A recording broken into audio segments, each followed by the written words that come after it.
Hello everyone, this is Richie Smalls. Welcome to my channel.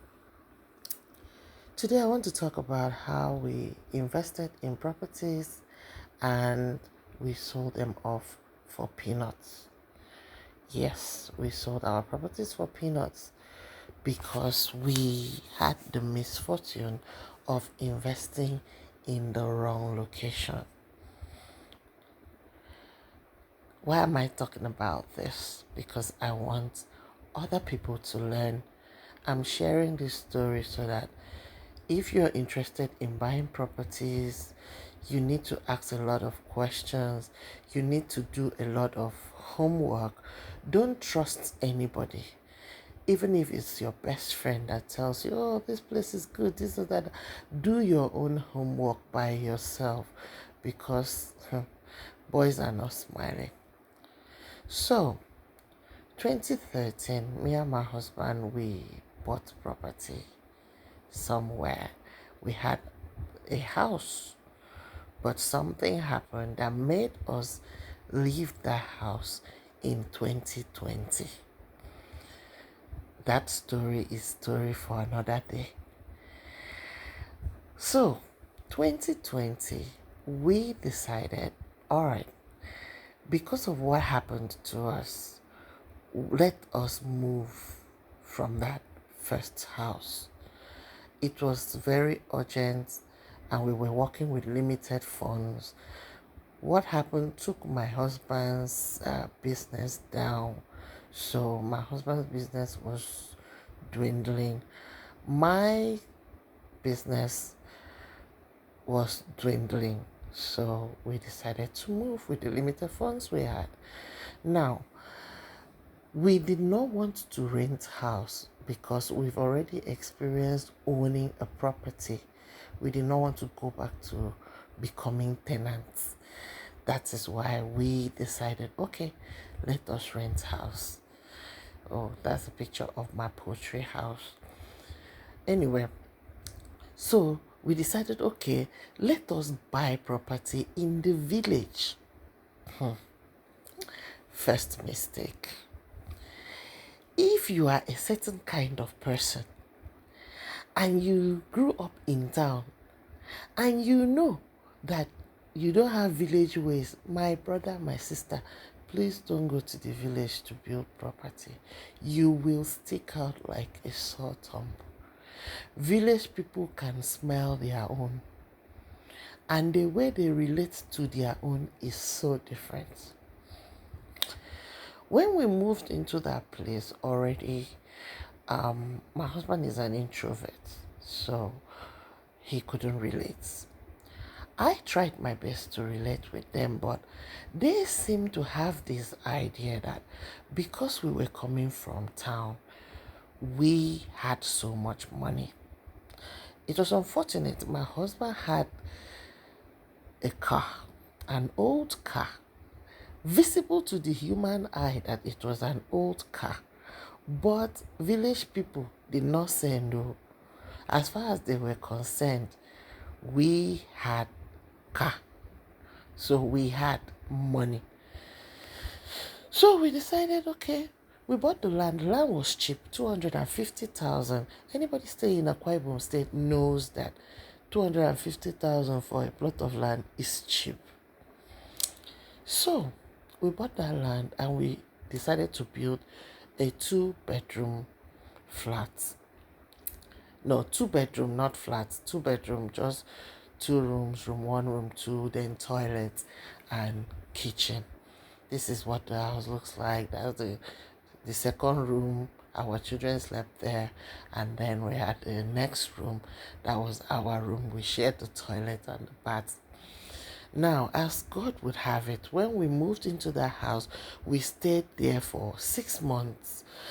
Our business started working. My husband's business started coming up. It was because it was more relaxed, he could work better and money started coming in. I started a poultry farm. You must have seen the picture of the poultry farm from before. I can put it up so that you see the poultry farm. I started my poultry business, and the poultry business was booming. I even had a shop where I would put my wares out and people were buying, people were patronizing me. They seemed all good, all nice. People got to know me and I adapted very well, etc. Now, because money was coming in, I now came up with a plan that, okay, let me go into agriculture. Let me go into farming, cassava. I was already a cucumber farmer, so all we needed to do was just buy more plots of land. So we decided to buy more plots of land. That was our fall. Because we decided to buy more plot of land, we bought the first plot, bought the second plot, bought the third plot. Now we fenced the first plot of land. I used it to plant cassava. It was quite a big plot of land. And then we had a second plot of land, was like 5,000 square meters. It was quite big for palm fruit. And then we had the third plot of land that we used to build rows of shop, and we rented it out. Village people started hitting on me. They said, we were having too much money. And then some people started planning. Next thing, we started receiving text messages, threatening messages that they were going to kidnap us, they were going to kidnap our children, they were going to kidnap me on the way to the market.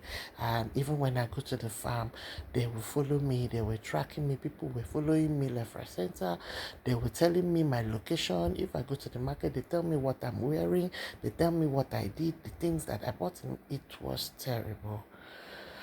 Because of that, we didn't feel comfortable anymore. So we decided, okay, we report to the police. As luck may have it, after spending so much money, and we were lucky that we met the right set of policemen, they did their job and these people were caught. They were arrested, they were charged to court, they were taken to the prison. But as Nigeria will have it, prisoners is disappeared from prison. They were released even before the court case could even be before we could even do anything with the court case. We didn't even go far with the court case when those people came back from prison, some of them that were arrested.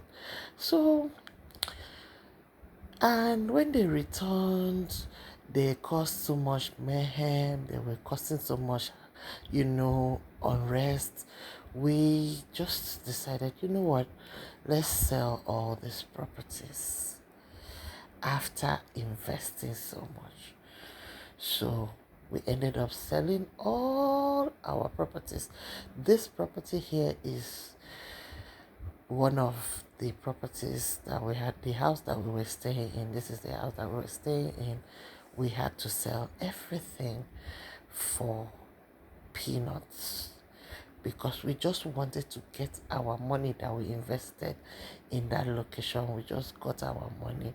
I was just too happy to get our money. Now, it was quite difficult to get customers to buy these properties. You know why? Because it was in the village. And even the property was in town, it would have been easy for us to get people, maybe rent the house out or something. But this property was in the village. The village people were pricing us peanuts for our properties. Somebody will come to your house and tell you they want to rent your house 1,500 naira a month. And you're like, how much did I buy cement?